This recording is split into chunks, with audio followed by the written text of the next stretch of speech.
Chris is into politics, aren't you, Chris? Political stan. I mean, I don't like politics. Do you stan politics, Chris? I stan politics. I personally don't like politics, but I know how important they are. So because of that and how important they are to other people as well, I know that I have to put aside my irritation and deal with them anyway.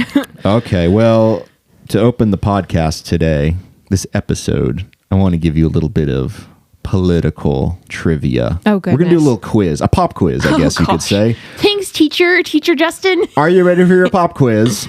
Okay. I think this one is not too terribly difficult. I think you'll be able to get this one. All right. So I'm going to give you 3 statements or phrases, and you need to figure out which one was not uttered by a former president. Oh, God. And perhaps someone who is the Republican nominee for the 2024 election. Which one was not said? Which one was not said? Okay. Are you ready? I guess so. Okay. Let's do it. Here we go. A, number 1. Should we do A, B, C, or 1, 2, 3? 1, 2, 3. All right, 1. Statement 1. I hate Taylor Swift. Don't say anything yet. Statement 2. They're eating the dogs. They're eating the cats. They're eating the pets. Statement number 3. I like-a do the cha-cha. Which one of those statements was in fact uttered or posted? Which was or not? Which one was not? Sorry, which one was not, okay. Did not come from a former president and or a current Republican presidential nominee? I mean, I do know the second one has indeed been spoken, as we live in Ohio, and I've heard multiple people talking about Ohio right now. Taylor Swift did just endorse Kamala, so that's a close one. Okay. I'm trying to remember if he said that specifically or not. And then the last one, I mean, it's ridiculous, but that sounds like something he would say at some point. So I don't know. I'm gonna have to go with the cha-cha. Okay, I can't be for sure on this, but I'll at least say this: I know that the first 2, I hate Taylor Swift, and the thing about the dogs and the cats and the pets were things that he has either posted or have come out of his mouth. Yes. Unrealistically in a presidential debate. I mean, I wish I could say I was surprised, but I'm not. So obviously, or not obviously, depending on who's listening, we're talking about Donald Trump. Yep. And it was even just, I guess, today or earlier this morning or late last night that he posted on his broke down social media platform, Truth Social. Oh, yeah, I forgot about just, that. in all caps, I hate Taylor Swift. I knew he said something like that. Just to be clear, what is he, 78-year-old man? He's old. A 78-year-old man who is running for the highest office in the United States of America, nay, potentially the world, decided that was a great and mature thing to post for the world to see. That's sarcasm. We live in the dumbest timeline, right, Chris? Right. Like, why? I don't want to get too much into that, although I think that's a whole other topic about, someone who has that much power and authority saying that they hate somebody. But it's actually pretty much in line with the thing that we do want to spend a little bit of time on here today to open this episode. The things that he said and has been saying really since Tuesday of this week, last week, I guess, at this point, which was the presidential 2020, one of the 2024 presidential debates where Donald Trump came out and said, speaking about Haitian migrants that are living in Springfield, Ohio, which is a mere jaunt away from here, right, in Dayton, Ohio, where we live. He said that they were eating people's pets, which is absolutely absurd. None of it is true. Right. Like, where is this coming from? Yeah. Come on. So this has been thoroughly debunked. It was thoroughly debunked like instantly. Right. Because even during the debate, David Muir, who was moderating or co-moderating the debate, fact-checked Donald Trump in real time. Right, because you can do that. So it had actually, that's the crazy thing. It had actually already been debunked by the time Donald Trump said that to the entire universe. Right, which is crazy because it's still catastrophizing. Yeah, but he still decided to say it, which is right. That's wild. Which is the worst part of it, because he knows better. He should know better. His vice president pick, J.D. Vance, is actually one of the individuals that pushed this pretty hard originally. And by the way, J.D. Vance is currently a senator for the state of Ohio. See, that's what makes me mad. You're supposed to be protecting Ohio people. Like, this is literally who you're supposed to be taking care of. Well, J.D. Vance even said, okay, it's probably not true, but we need to continue pushing, he called it the cat memes, but pushing this idea that it could be true or it's possibly true. That is crazy to me. That one, like you're saying, someone that's supposed to be there to protect people and to help people. That's your job as a senator. Like that's his job. That he would turn around and attack his constituents. Right. Even to the point where, and for those of you listening, if you don't know by now, one of the trends, particularly coming from, let's be real, the Republican side of the spectrum here, one of the trends that has been occurring really since Donald Trump started flapping his gums in the political realm, stochastic terrorism. People started taking matters into their own hands. And sure enough, what do we see after these statements are made? We see bomb threats in Springfield. We see Haitian parents keeping their kids home from school because they're afraid of what might happen to their kids. That's so sad. You have Haitians in Springfield, Ohio, that are feeling very unsafe right now. Yeah. For a lot of good reasons. I mean, they had to evacuate, I think, the city hall. Yeah. Several schools. It's been bad. And it's ridiculous. It's all on the back of a complete and utter lie that people with authority and people with a platform that for some reason, apparently half of this nation trusts. They're saying these things and they're completely made up.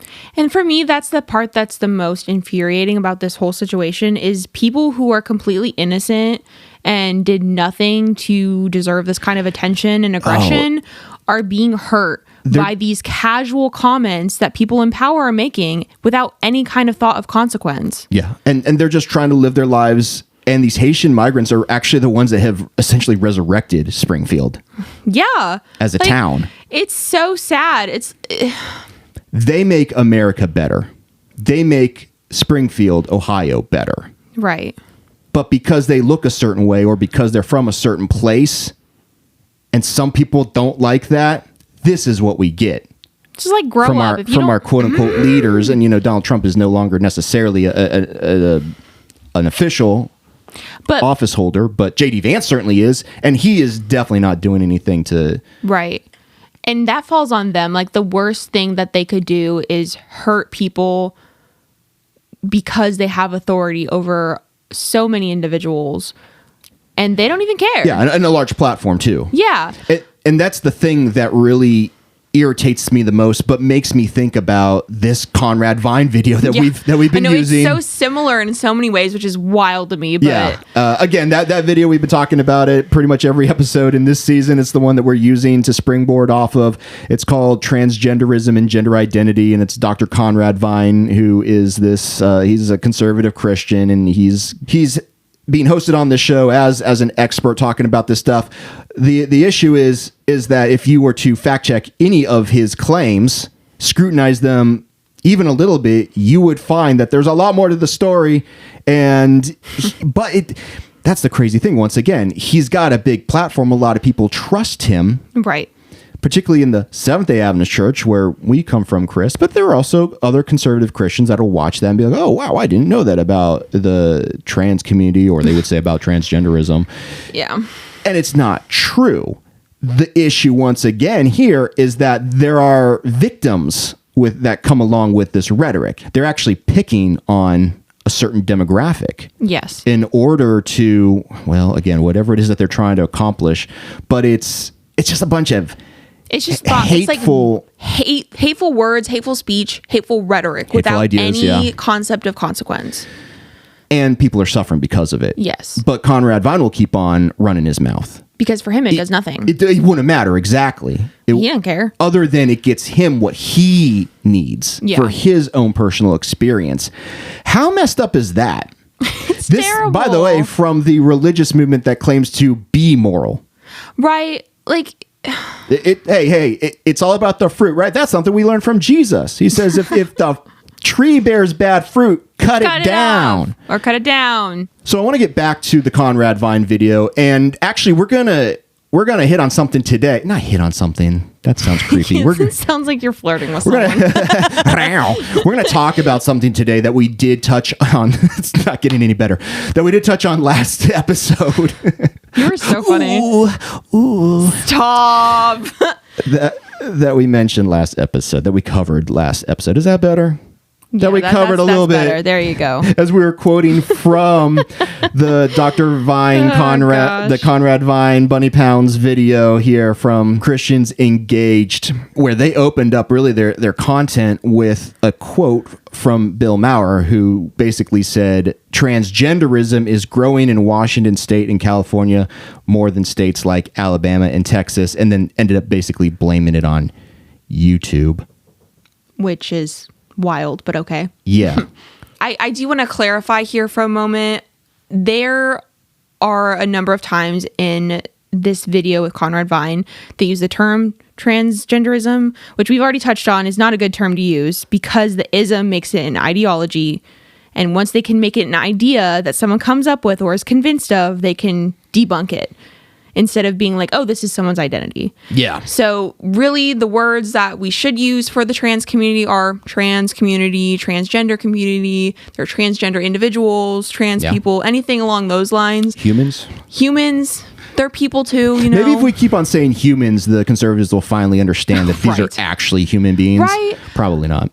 So yeah, when Bunny quotes the Bill Maher thing about, again, transgenderism growing in certain states that, like, obviously on their faces are more liberal, such as Washington State and California, versus more conservative states like the most conservative states, right. Alabama and Texas, perhaps.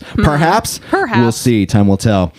For me, I didn't even have to do any research. It's just like, it's kind of obvious what's happening when you have more progressive, more liberal spaces allowing people to be who they are without judgment, fear. Without, creating a safe place for them, affirming them.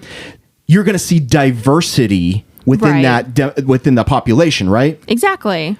Versus more conservative and restrictive places, and states in this case, where there are consequences for you being who you really are if you are, let's say, gay or if you're trans. I mean, one really funny, quick little example that I just thought of. So I went on a work trip a little bit ago to Florida. And so I was interacting with a lot of people. Fancy, Chris. I've actually never been on a work trip, so it was very strange, but it was interesting. Anyways. My bad. So I was interacting with a bunch of people that I didn't know. They didn't know me. And I recognized very quickly that this was probably a group that would not care very much to know me as a non-binary individual. So I didn't even bother trying to talk about my pronouns or my gender, because it just wasn't really a safe place for me to do so. And this was also in Florida, which is not like a safe haven or a beacon of hope for the queer community at all. I mean, I was just like, it's not worth it because I'm only here for a little bit. So it's just not worth my time. But the point is, if people who had seen me on this trip were asked if they had seen a non-binary individual, they'd be like, no, there's no one there. Like, what do you mean? But I was there the whole time. I was there. They just didn't know. Right. So same kind of concept. If you're somewhere you don't feel safe, you're not going to be open about things. Precisely. Compared to somewhere like here where I'm home and I feel comfortable and people know me. I'm fine being out in the open. But the truth is, you still existed there as you are anyways. Exactly. And I think that's one of the...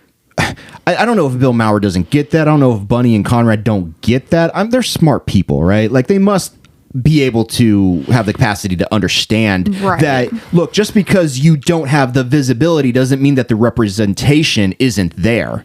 So that's very simple to understand. And I think everybody knows that. I hope so. But it becomes a talking point here for this conservative show. Yeah. With Bunny and Conrad, and again, they're quoting Bill Maher. But Bunny continued and said, listen, we're just brainwashing our children on YouTube. So we need to be watching out over this. this is coming, and then she's again going back to Bill Maher, this is coming from progressive liberals who I've already pushed back on, be like, I don't think he's really as progressive as you think. Again, compared to Bunny, he is, but that gets to a whole other talking point that comes from the right? The right. Kids are being brainwashed. They're being transed by social media, YouTube, TikTok. So 2 things here. Number 1, I don't ever want to hear Christians talking about brainwashing or indoctrination. I'm so in agreement with you right now. I hate when people say that. They're the number 1 offenders of this. Yes. Of all time, I would say. Like, you know how sad it is? How, like, there's so many times in a week, I'll just say a week, that a VeggieTales song pops in my head from someone saying a random word. You know how sad that is? Christians are so good at indoctrinating kids. They were even able to use something that kids have historically hated, vegetables. Yes. To get them to believe it's still their in my beliefs. head. That's crazy. Well, and that's called brainwashing, Chris. Oh my goodness. You've been brainwashed by asparagus. I'm just tired of listening to Christians talk about brainwashing and indoctrination. It's like, yeah, go take a look in the mirror. But the second point here, the brainwashing from social media is not a thing. That is not what's going on. This is cope. Science does a good job in explaining a lot of things, but particularly when it comes to gender identity, there's still a lot of unknowns, right? Right. And here you have Conrad Vine and Bunny jumping in and saying, they're not unknowns. We know what's going on. And then they spin this crazy narrative that doesn't hold up at all. And again, if you wanted to do any sort of in-depth research or observation work, you would find, well, that's not the case at all.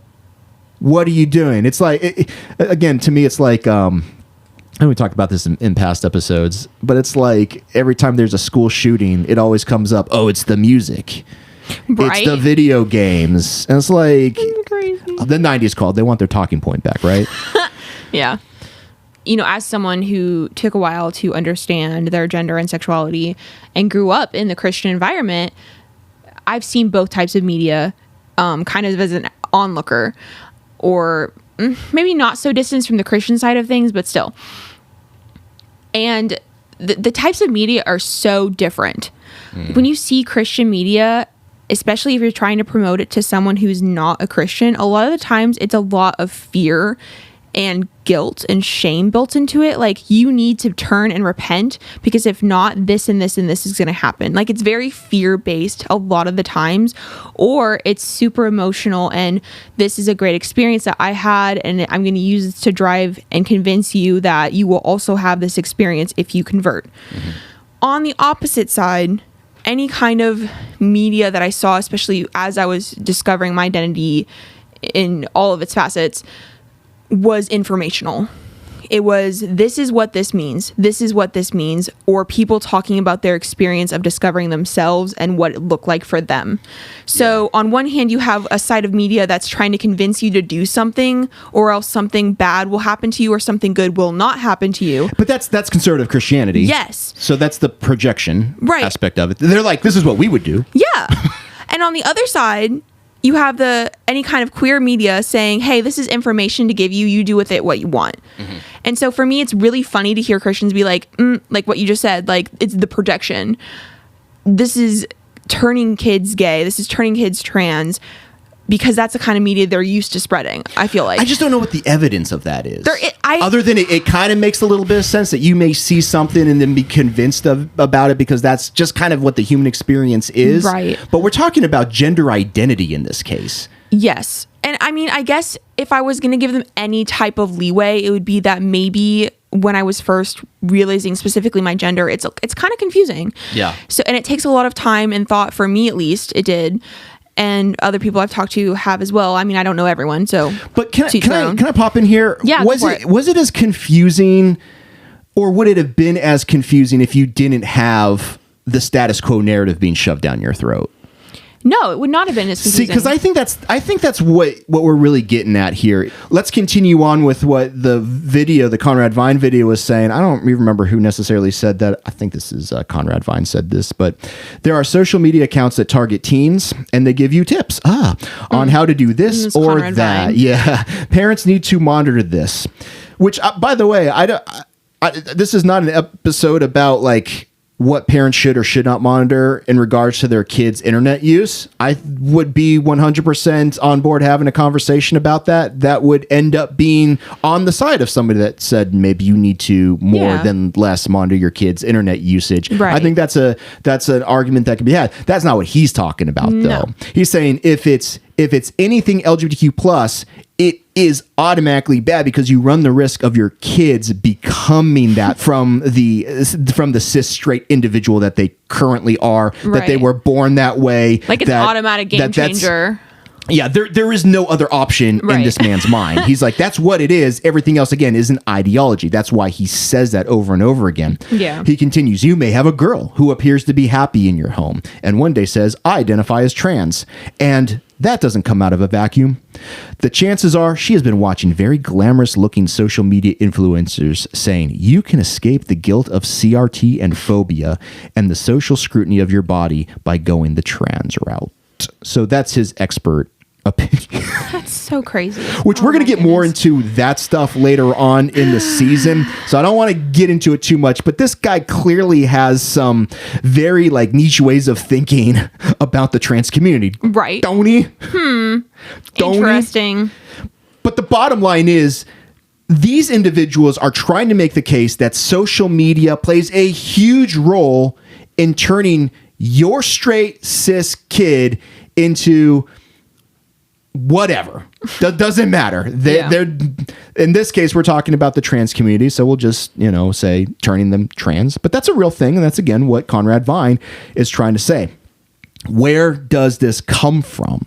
So, Chris, I did a little bit of digging around. All right, as you should. And I found an article from the Heritage Foundation. This article that I'm going to refer to here is called How Big Tech Turns Kids Trans, and it was unfortunately published on my birthday, September 15, which is also today. Happy birthday, Justin. But 2 years ago, 2022. And so, if you are a parent and you're going to Google and you're typing in, can social media turn my kid trans? I promise you that this article may be one of the first things that pops up, right? Along with all the actual good information, because spoiler alert, this is a big bunk. Yeah. Big bunk. It's Bobo, as some people say. It's Bobo. But nonetheless, it's out there for somebody to read. And again, if you're not turned on to the stank of what the Heritage Foundation is, which again, I mentioned the bubble earlier, they're writing completely in a bubble. There's some crazy claims here. And again, on their face, you may just be, even if you're conservative, maybe scratching your head saying, well, that seems a little extreme. But I want to go through some of this real quick, Chris, and kind of see what you think about it. All right. What is interesting is they choose to approach the conversation of the trans community through the lens of detransitioners, which we're going to do an episode on that in the future. Just real quick, and help me if I'm wrong, Chris, but you and I both believe that detransitioning can be an authentic part of a person's journey, right? And that's okay. So we don't have a problem with that. Right. But also, and again, I don't want to speak for you, but I would say personally, I don't think that delegitimizes a trans person's authentic experience. That's what I was going to say. Like, you shouldn't be talking to someone who is detransitioned to like fight against everyone else who has transitioned and is happy with their transition. Yeah. Like, detransitioning can happen, and that's okay. We shouldn't invalidate those individuals either, but that doesn't discount all the other people who have transitioned and are happy. And again, not to speak for you, but you can agree or disagree with me on this. I think we both believe that not everybody should necessarily transition. Yeah, I agree. And I think, again, I've said this multiple times, but transitioning has multiple aspects, and it takes a lot to medically transition, which is what a lot of individuals seem to think of right off the bat. So you're not going to get surgeries right away when you try to transition. It's usually social first. Yeah, actually, I think this article kind of gets into that. Yeah, it absolutely does. Okay, so let's actually dive into it real quick. All right. I'll provide the link in the show notes. We're not going to read all of this, but they basically start off by naming some specific individuals that have detransitioned, and it just gives you that vibe of like, well, these people did it, so therefore everybody, it's again illegitimate for anybody else to be trans. In the second paragraph, they actually make this statement. Today, research shows the majority of those who transition were persuaded to do so online through social media, blogs, and YouTube. I don't know. That statement, well, hold on a second. That statement is actually cited when it says research. There's the hyperlink there. If you follow that, it takes you to a study. Okay, so they're making a claim, but they're also backing it up with research. So this research, if you follow that link, comes from Taylor and Friends online. I don't even know what that is, but they've got the Journal of Homosexuality. I don't know anything about that. Journal of Homosexuality. That's where this particular study came from. That sounds really homophobic to start with. Okay. Well, I don't know what it is, but the title of the research article is Detransition Related Needs and Support, a Cross-Sectional Online Survey. I actually read through this, Chris, because I wanted to see what the research was saying. And real quick, we should also mention, though, that just because a study has been done doesn't necessarily make that the end-all be-all of the conversation, right? That's not how the scientific method works. No, and all studies are not created equal, just have to say. And that's true, too. Who did the study? Who were they serving? How large was the study? We talked about this last episode, right? About a study that was done, and instead of actually surveying the trans kids, it was the parents. Who are the actual individuals that the study is supposed to be about, they surveyed the parents. That's bad. That's bad research right there. Unless, of course, you're wanting to focus on the parents. That was not the issue here. But I read through this, and again, the claim from the Heritage Foundation is that social media is turning kids trans. I didn't see that anywhere in this article, even though they linked to it. And perhaps the whole play here was, well, if we link to it, people will just kind of automatically assume that this research, and it's long, and it's kind of complicated, right? What I did see on this in this research article, where it did talk about anything online, was and I think this is definitely true, that there are individuals that have detransitioned that have found community online and through social media. And so that makes sense. And which makes complete sense, right? Yeah. Because that's literally the case for anybody, no matter who you are, what you're looking for, you'll find a community on the internet, I promise. Right, because it's the internet. There's countless people on there. Unless you are into some super strange stuff. Yeah, we don't need to talk about that. Which I don't even want. Exactly. I'm just going to let that be. So I was confused, Chris, when I was reading this, because I'm like, okay, you link to a research article, but it doesn't say anything about the claim you're making here. Folks, you go check it out if you want, but I read through it. I didn't see anything. Maybe I missed it for some reason. No clue. But again, that seemed weird to me. Didn't find any proof of it. Yeah. Didn't find any evidence of it, rather. So it says the spike in teens using social media and identifying as transgender is no mere coincidence. That I don't necessarily disagree with. Yeah, that's fair. Because once again, it could be that they're getting educated on something that they don't have any other access to. Right. I was like, oh, if I use social media, I can, my school's not teaching me this. My church definitely isn't teaching me this. I haven't come across any books assigned by my teacher on this kind of stuff. Oh, look, this person is saying this. I resonate with that. Right. I'm going to listen to this. That makes complete sense to me. Yeah. Heritage Foundation, can't tell, right? Could be anything. It talks about how long teens spend online. It says almost 9 hours. I don't doubt that that's true. But then it kind of gets into some of the demonizing of it. Behind those screens, sexual and transgender content saturates the digital spaces where most teens hang out. I'm not sure if that's true or not, but it wouldn't surprise me. But it makes me really angry that they're tying sexual content right to transgender content. Well, no, that's obviously dishonest. That's purposeful. But I think we can all admit that, teens are pretty interested in sex for the most part. I mean, that's fair, but that's not the point I'm trying to make. It's just if you have one thing that's a completely different subject and you're tying it automatically to something parents are already wary about, sexual content that their kids could be seeing, there's going to be some fear mongering there. You're going to be afraid 100%. of trans content because in your mind now, I have to be afraid of this because my kid could see sexual content. Right. No, I agree with that. But I also think that we need to always consider that human beings are sexual creatures. That's and fair. So you also have to hold those two things in tension, right? Yes. I think. I mean, I agree. Yes. It continues on. A search for top surgery loads countless clips of young women flaunting mutilated chests with millions of views. So tell me you're like incredibly biased without telling me you're biased. That mutilated chest thing, that's something that Conrad Vine talks a lot about. Like, they'll go and get something chopped off. It's like, brother, come on, that's so dishonest. Like, your chopping off is somebody else's life-saving procedure. Right. And like the fact that they're saying young women automatically shows that they are giving no credit to these individuals. Right. Well, it is coming from the Heritage Foundation after all. I know. But like, you know what I mean? Like, young women just need to get pregnant, y'all. My point is, there's ways to talk about conversations even if you don't agree. That's not real quick. That's not from me. That's from the Heritage Foundation. Yes, I knew that. All right, because I don't think that at all. So, how do I say this? If this sentence had read, if you look up top surgery and it loads countless clips of non-binary or trans individuals flaunting chests that have had top surgery scars with millions of views, that would be different. You know what I mean? Yeah. Like, the language is purposefully discounting these individual stories, and that's really like not only just the content itself that makes me mad, but the way that they're using their language to give even more bias and hatred. That makes me angry.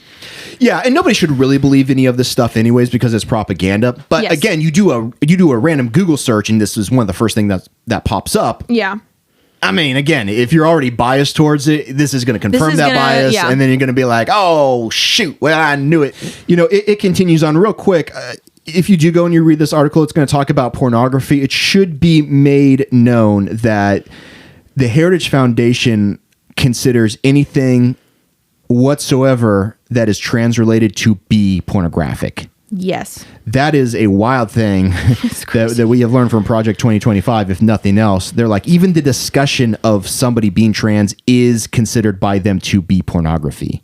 That's just so sad. That's so sad. Okay. Which pornography is kind of hard to nail down anyways, but that's not what that is. No. You can't say that gender identity discussions are pornographic in of themselves. That's ridiculous. What's ridiculous is random people asking, and usually it's conservatives, just saying, is asking trans and non-binary people about their genitalia. That's what's sexual about it. That's not what trans people want to talk about. These people need to go to horny jail. At least for some people. Like, I mean, okay, I can't speak for everyone, but still.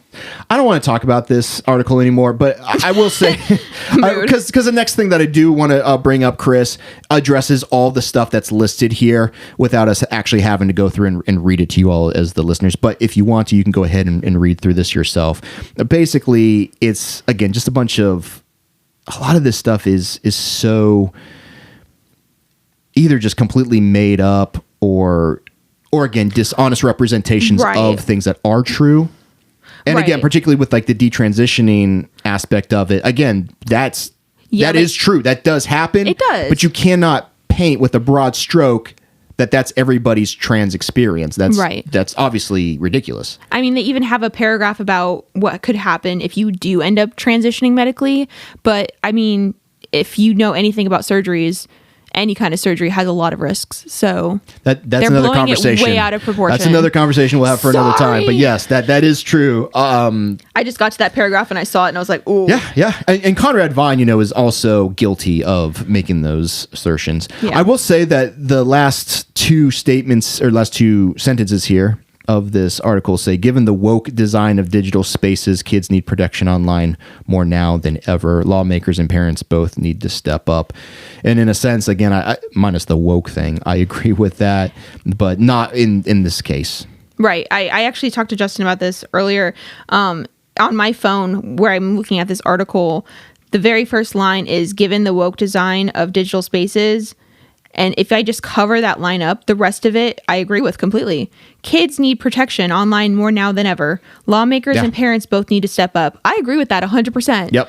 Like, it's scary, but you add in this first sentence and it's just completely different. And again, that's the worst part of it because they're taking something that is an issue and they're leveraging it into something that's not. That promotes their point of view. Right. Again, a la J.D. Vance, Donald Trump, any of these conservatives that are spreading the Springfield, Ohio story. Yep. Because their goal is, we want these people gone. And it's just sad to me because they're not even considering all the people that are going to be hurt or that already have been hurt. They never do. They never do. As bad as that Heritage Foundation article was, Chris, I did find something that I absolutely loved, and I will include it. Okay. As always, in the show note links. This article is from UC Santa Cruz, all right? And it is entitled, Researchers Explain Social Media's Role in Rapidly Shifting Social Norms on Gender and Sexuality. I will also note that this article was written in May 29, or published May 29, 2024, which is only 4 months ago. Pretty recent, within the same year. Very Amen. Valid in today's world. Yes. But this is exactly what we're talking about, right, Chris? Yes. So let's see what this says. And, I will just qualify real quick. I like this article a lot better than the Heritage Foundation. Not because I agree with it more or less or whatever, but it's just this, again, they're appealing to experts, and what they're citing is actually it's actually backing up the point that they're making, not some random study that, again, doesn't even talk about social media in the way that the Heritage Foundation wants it to. That's weird. I don't like that they did that, but again, the world goes around anyways. Yep. I'm going to actually just read a little bit of this and kind of see what you think, Chris. Alrighty. But again, link in the show notes. Read it for yourself. Always. It says a new paper summarizing decades of research demonstrates how social media has supported an explosion of diversity in gender and sexuality in America during the 21st century, and also how these technologies have equally enabled a cultural backlash. So, okay, that's interesting. There seems to be some admission here that actually social media has played a role in the explosion of diversity in gender and sexuality. Okay. Let's continue. Let us. The paper's authors, UC Santa Cruz Psychology Department faculty members Phil Hammock and Adriana Monago. Is that how you would say that? It is maybe. Now, folks. All right. They identified 5 main narratives about gender and sexuality that they believe emerged through social media as people have strived to be authentic on these platforms. Pretty important. Mm-hmm. The findings, imagine being authentic on a social media platform. The findings, along with resulting recommendations for psychology researchers and practitioners, were published in American Psychologist, the flagship research journal of the American Psychological Association. So, very reputable. Yes. Since its inception, social media has essentially reversed the flow of information in American society, challenging traditional sources of authority and empowering individuals to create and share information for themselves, the paper says. So true. Mm-hmm. So true. The formats, I sound like Bunny from that video. That's so true. Gosh, gross. The formats and customs of social media especially encourage self-expression and authenticity, or sharing your inner experience. Okay. Online connectivity also, I don't know why I said it that way, also removes geographic barriers to finding other like-minded individuals. That's been very important. Right. In a lot of people's lives. Whether you're conservative, liberal, whatever. You like to meet people that like the things you like. We're just social beings, We are. Together, these conditions set the stage perfectly for new cultural norms to emerge. Preach. Monago. I don't think that's how it's said. Manago? I'm not sure. Monago. So I'm going to say an associate professor of psychology who studies how communication technology shapes human development explained that the team's theory runs directly counter to social contagion theory. Okay, so that's what we talked about last episode. We're still talking about a little bit here today, right? Although be it through the means of social media. So that's pretty noteworthy that they said we did research and it seems like this thing called social contagion theory is completely bunk. Yeah, interesting. And here is what Monago said. We've seen so much change so quickly in things like pronouns and sexual orientation that people have been hungry for an explanation. And as a result, social contagion theory in this is a very harmful idea that has become popular despite not being backed up by good evidence. Boom. That's it. That's all we're trying to say. Yes. That is exactly... That exactly explains the Conrad Vine video. Yes. To a T. And Bunny's right. Like, I haven't seen this. And okay, fine, fair enough, right? But for Conrad Vine, the job would be like, well, actually, and then just rattle off a bunch of stuff that is unfounded by actual research and study and evidence, which we need to have. Yes. If you're going to make big claims, you need to have support for it. That's all I'm saying. Slay. Social contagion theory argues that adolescents are going online and seeing that expressing yourself as having LGBTQ plus identity is cool and popular, a la Conrad Vine. So they are conforming to a popular notion outside of themselves. Our paper argues, boom, the opposite. Boom. The diversity that we're seeing now has always been there. That's what we keep on saying. But the dominant cultural paradigms previously masked it. Perfect. Thank you. Perfect. And again, that explains everything that we talked about in regards to the more liberal versus the conservative states. That's all it is. And that's so obvious and everybody knows it. Everybody knows it. Now, new communication tools are bringing it to light by promoting and enabling authenticity. I love that. These two paragraphs that you just read are really the summary of what we're saying. I love it. The meat and potatoes of it, wouldn't you say? Yeah. The nuts and bolts. I don't know if I like that one. I like meats and potatoes. The shimmy and the shammy. The article continues under the heading New Cultural Narratives of Gender and Sexuality, which again, this is what the conservatives are griping about. Among the new cultural narratives that researchers have emerged from online authenticity is the concept of gender as self-constructed, meaning that there can be a difference between sex assigned at birth and a person's gender identity or expression. For example, research shows that Tumblr blogs have helped transgender people navigate the gender affirmation process, and TikTok TikTok has become a central resource for youth who are questioning their own gender or sexuality to explore identities and connect with others. Hammock, a psychology professor and expert on generational differences in gender and sexuality, that's pretty specific, right, emphasizes that people are using social media as a tool.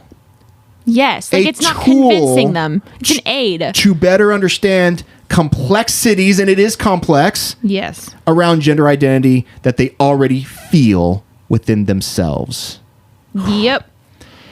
He said we have to remember that with social media, an algorithm responds to the person. Ooh. Ooh. So if you're starting to question your gender, you're going to look for related content, and then the algorithm affirms, at least somebody's affirming.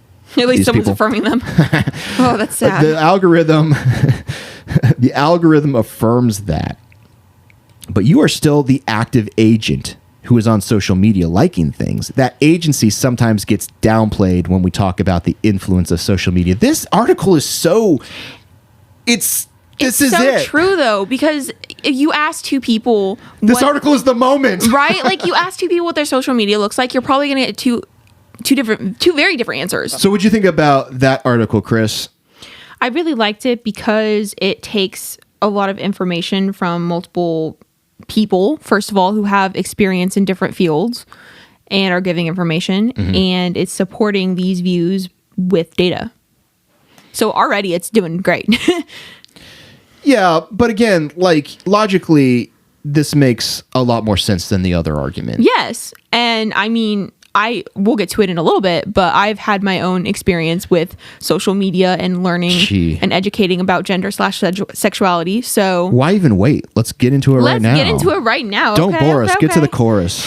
For me personally, my discovery through my sexuality and gender has been kind of layered in a lot of ways. And I started learning about my sexuality before I started discovering different aspects of my gender. This specifically, I'm going to talk more about discovering my identity as a non-binary individual. So here we go. TikTok actually has a lot to do with it, which is really funny because this is one of the things Conrad Vine was right. No, that's good. No, it's really funny. Psych. I did not download TikTok for a while because I just didn't want to get sucked into the void of looking at videos endlessly, which, I mean, some days it gets me. Who among us, right? Right. But it was during COVID, and I just wanted to see some funny little videos. You know, some of my friends would tell me about... It was a dark time. It was a dark time, very lonely, very isolating. And I had friends send me videos from TikTok of, little funny cat videos, little funny dancing videos, all this random stuff. And I was like, what? I'm just going to do it. I'm going to download TikTok. So I did. You committed. I committed to the bit. And, I wasn't really expecting anything in particular. But as soon as I started using it more, I realized that this platform gave voices to a lot of different communities that I don't have a regular interaction with. And so I decided that I really wanted to spend some time hearing voices from the trans community. So I started looking at trans creators that were very big on sharing their story and their experiences and were giving information and, what do I want to say? Like, not only just telling their stories, but saying, hey, if you need to look at this or this, like, here's websites where you can research stuff yourself. Yeah, that's awesome. And I was listening to these stories, information, and the concept of being non-binary came up. When I was listening to all these trans creators talk about their stories, I started hearing about this identity called being non-binary. And I was like, that's really interesting. I've never heard of that before. And so I started listening to more people talk about their non-binary experience. And as I was listening, there were moments where it just clicked with me. And I was like, oh my goodness, I've experienced that my whole life. I know exactly what they're talking about. And this is something that I felt for a really long time. And before anyone jumps to conclusions and says, see, it turned you non-binary. By the way, Christian would love that if that was you discovering Jesus. I felt that way for my entire life, but I didn't know that the answer was Jesus. Yeah, they would be happy. They would love it. They would love that. They would baptize you and throw you a potluck and then give you trauma. Ooh. Nah, they already gave me enough trauma. It's fine. Dang, Chris. Sorry to interrupt. Continue. I just want to point that out, that it works. Yeah. It works all ways, right? Right, exactly. But anyway, it wasn't an immediate thing where I was watching these things and said, oh my goodness, I'm non-binary. Wow, they're right. No, I learned the name and I learned some terminology and I heard some stories from people who it was their personal experience. And then when I started realizing that I had very similar feelings, thoughts, behaviors leading up to this point in my life, I decided to do some research on my own. And so I started looking up... Facebook, right? Facebook. Goodness gracious. No, I was looking up expert psychological sites. I'm trying to think of a good one. I think the APA has some, the American Psychological Association. They definitely do.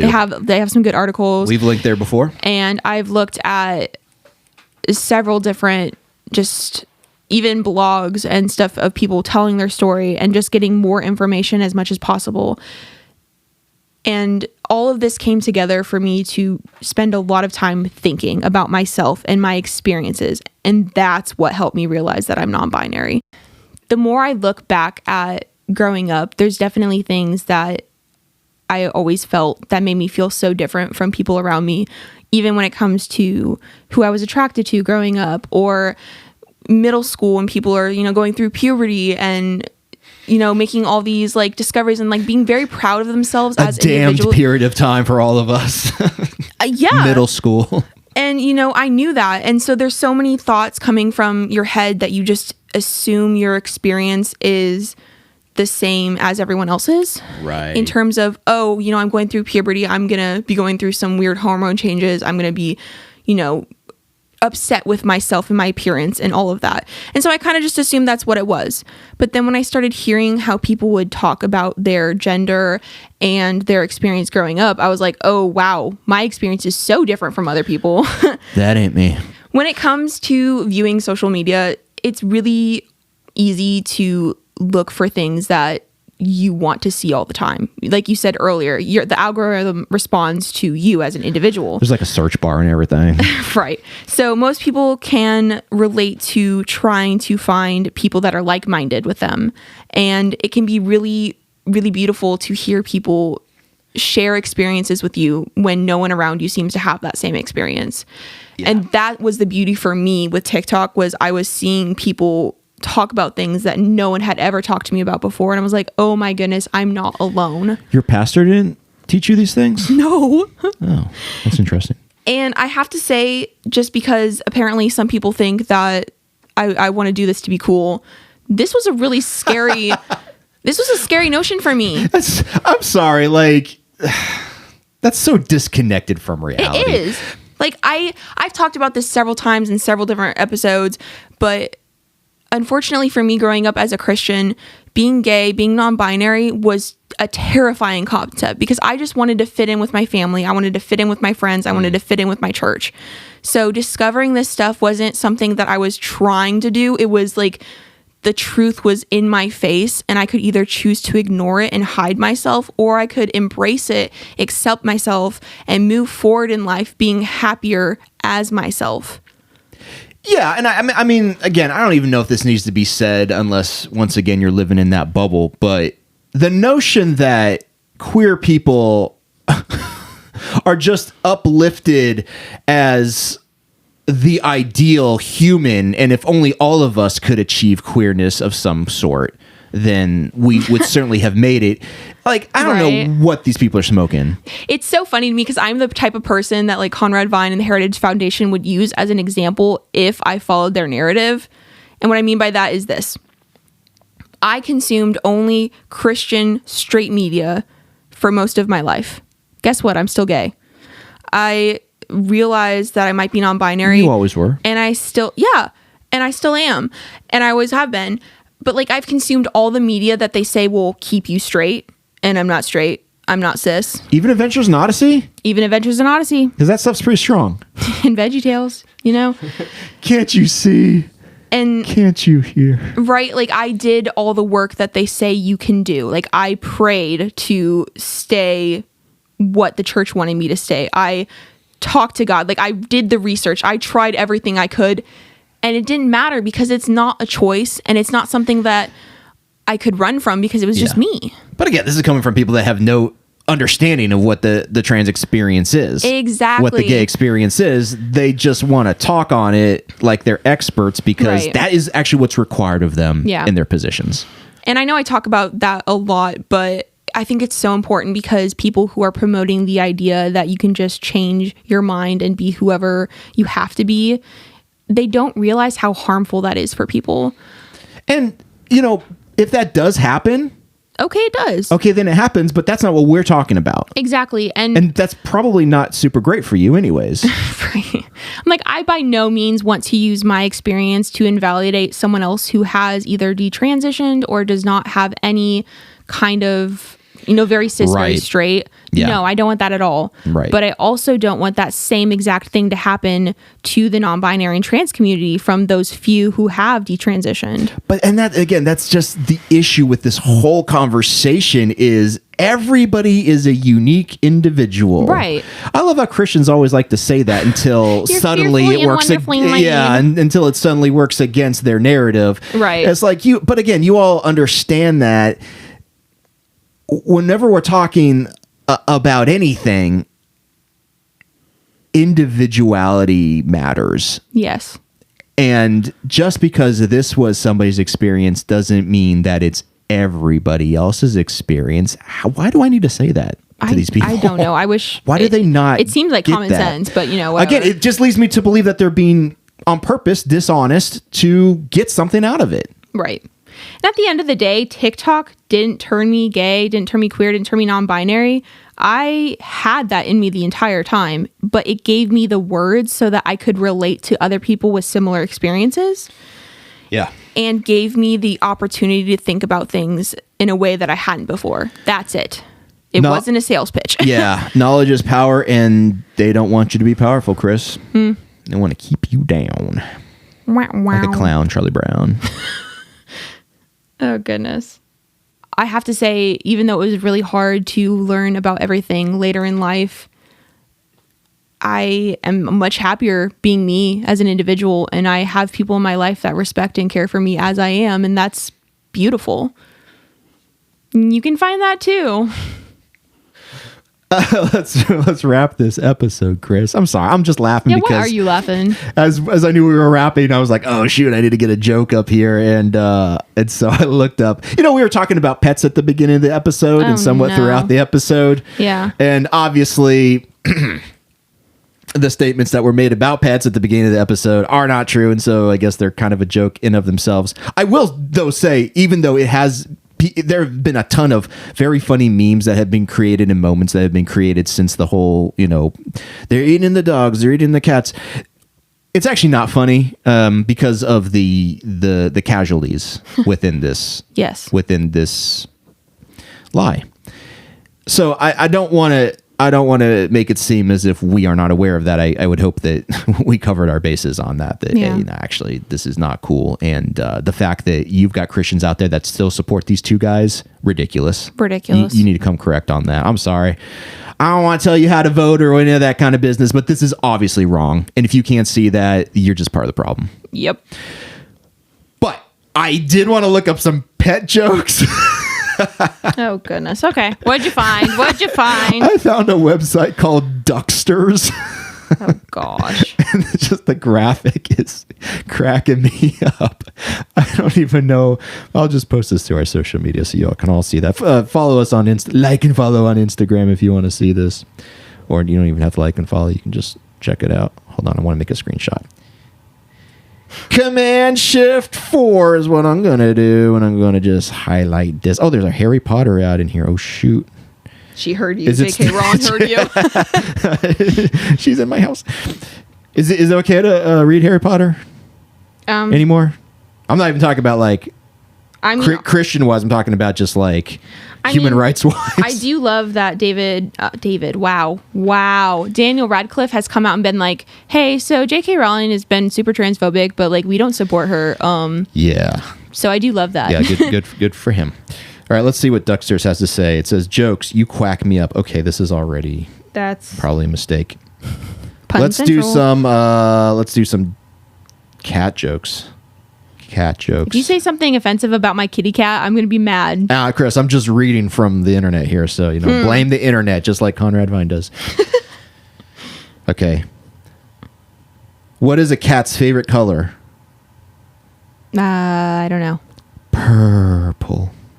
Oh, that's cute. I love that. Aww. Want another? Sure, go ahead. I should tell that to my nephew. He loves purple. He also loves cats. Oh, okay. Why are cats good at video games? Because they're perfect. Ha. Nope. Because they have 9 lives. These are dumb. I don't like That's these. So dumb. Oh, no, this is awful. And then we're done. We're just going to leave you on a low note, folks. What kind of kitten works for the Red Cross? I have no idea. A first aid kit. A first reaching, aid folks. Kit, like kitten. Kitten. That's dumb. I know, reaching. That's so lame. No. Reaching. I was going to say, okay, I come up with a cat joke. I bet it's better than those ones you just read. Here, Justin, this is my cat joke. Are you ready? Okay. Yes. What is a cat's favorite job? Working at the biscuit factory.